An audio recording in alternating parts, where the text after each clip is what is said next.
औज़ुबिल्लाहिमिनश्शैतानिर्रजीम बिस्मिल्लाहिर्रहमानिर्रहीम। आज हमने बताना है कि कौन सा अमल नेक इंसान के कहाँ काम आएगा।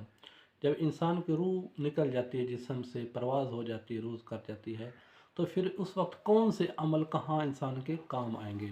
आज हमने बताना है कि जो हम एहसान और नेकी वालिदैन के साथ करते हैं और वालिदैन का जो हुक्म हम मानते हैं, वालिदैन के सामने हम अपना सर झुका लेते हैं, इसका हमें कौन सा जो हमने ये नेक अमल किए हैं वालिदैन के साथ, आगे हम अपना साथ झुका लेते हैं, नेकी करते हैं, एहसान करते हैं वालिदैन के साथ, तो इसका हमें कोई अल्लाह इसका अजर देगा और किस जगह मिलेगा।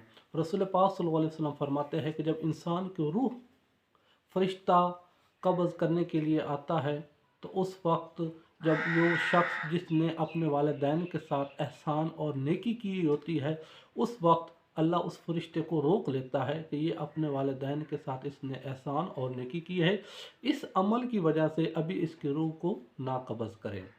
तो उसको मोहलत दी जाती है कुछ सालों के लिए, कुछ माह के लिए। तो ये जो हम अपने वालिदैन के साथ एहसान और नेकी करते हैं, इसका अजर हमें मौत के वक्त मिल जाता है।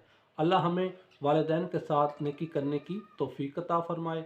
वस्सलामु अलैकुम वरहमतुल्लाहि